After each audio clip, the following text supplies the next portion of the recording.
तो ऐसे में क्या वजह है कि यूपी के चुनाव से पहले अखिलेश को बार बार जिन्ना का बचाव करना पड़ रहा है? वो क्या कारण है कि देश को बांटने वाले जिन्ना को अखिलेश आजादी का नायक बता रहे हैं?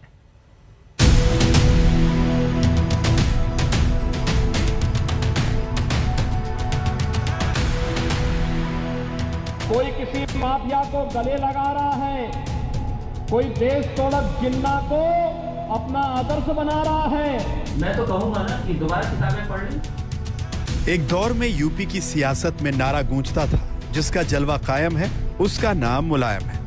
अब यूपी में विधानसभा चुनाव में मुलायम के बेटे अखिलेश यादव का जलवा कायम होता है या नहीं, वो तो बात की बात है, लेकिन अखिलेश अपने जिन्ना वाले बयान पर पूरी तरह से कायम है। वो बयान जिसे लेकर अखिलेश पर सियासी वार हुआ, समाजवादी पार्टी को नमाजवादी पार्टी बताकर तीखा प्रहार हुआ, लेकिन लगता है अखिलेश इन हमलों से बेफिक्र हैं और जिन्ना के नाम पर हमला बोलने वालों को इतिहास पढ़ने की नसीहत दे रहे हैं। मैं तो कहूंगा ना कि दोबारा किताबें पढ़ ली। माना जा रहा है कि जिन्ना वाले बयान पर अखिलेश की नसीहत के पीछे यूपी के 20% मुस्लिम वोटों वाली सियासत है, लेकिन इस बोल ने सीएम योगी आदित्यनाथ को अखिलेश पर फिर से हमला बोलने का मौका दे दिया। एक दल के नेता ने पिछले दिनों एक वक्तव्य जारी किया था, और वक्तव्य क्या जारी किया था? यानी भारत की अखंडता के प्रतीक सरदार पटेल की तुलना देश तोड़क जिन्ना से करने का कुत्सित प्रयास किया था। इस प्रकार के शर्मनाक और निंदनीय बयानों को पूरे प्रदेश को खारिज करना चाहिए। दरअसल बीते दिनों हरदोई में एक रैली के दौरान अखिलेश यादव ने जिन्ना को गांधी, नेहरू और पटेल जैसा ही देश का नायक बताया था। सरदार पटेल जी, राष्ट्रपिता महात्मा गांधी, जवाहरलाल नेहरू, जिन्ना एक ही संस्था में पढ़ करके बैरिस्टर बन करके आए थे। एक ही जगह पर पढ़ाई लिखाई की उन्होंने, वो बैरिस्टर बने, उन्होंने आजादी दिलाई। अब बीजेपी कह रही है कि बार बार जिन्ना का महिमा मंडन अखिलेश यादव को भारी पड़ेगा। जिन्ना के बयान पर अडिग रह करके अखिलेश यादव जी ये साबित कर रहे हैं कि उनके लिए वो वोट बैंक अभी भी प्यारा है, जो भारत पाकिस्तान के मैच में पाकिस्तान के जीतने पर पटाखा फोड़ने का काम करता है। ये बहुत दुर्भाग्यपूर्ण है कि वो सरदार वल्लभ भाई पटेल, महात्मा गांधी की तुलना मोहम्मद अली जिन्ना से कर रहे हैं, और अपने इस बयान पर वो अभी भी अडिग है। अखिलेश यादव को यह बयान महंगा पड़ेगा, क्योंकि इस देश की धरती पर मोहम्मद अली जिन्ना का महिमा मंडन स्वीकार नहीं किया जा सकता है।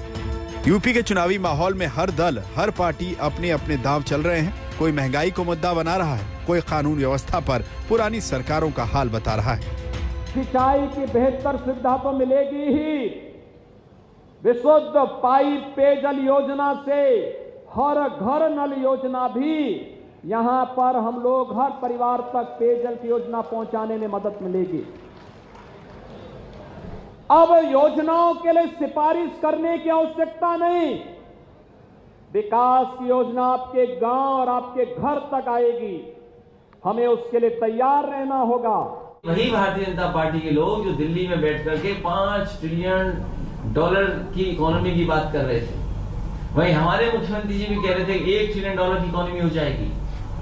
जब इतनी बड़ा प्रदेश है, इतनी बड़ी आबादी का प्रदेश है, यहाँ पर बड़ा इंफ्रास्ट्रक्चर काम हो सकता था, बिजली सस्ती हो सकती थी, महंगाई पे नियंत्रण लग सकता था, चीजें सस्ती होती, नौजवानों के लिए इन्वेस्टमेंट के बहाने नौकरी रोजगार मिल जाते थे। इस बार पलटवार के बीच चुनावी चर्चा अखिलेश और योगी के चुनाव लड़ने को लेकर भी हो रही है। अखिलेश कह रहे हैं कि जब बीजेपी का जाना तय है तो योगी के चुनाव लड़ने का फायदा क्या? आप बाबा मुखर्जी जी को चुनाव नहीं लड़ना चाहिए, वो जा रहे हैं, जाने वाले से क्या लेना देना। जैसे जैसे उत्तर प्रदेश विधानसभा चुनाव की ओर बढ़ रहा है, सत्ता और विपक्ष के बीच जुबानी हमले तेज होते जा रहे हैं। आने वाले दिनों में इन हमलों का और तीखा होना तय है। आज तक ब्यूरो।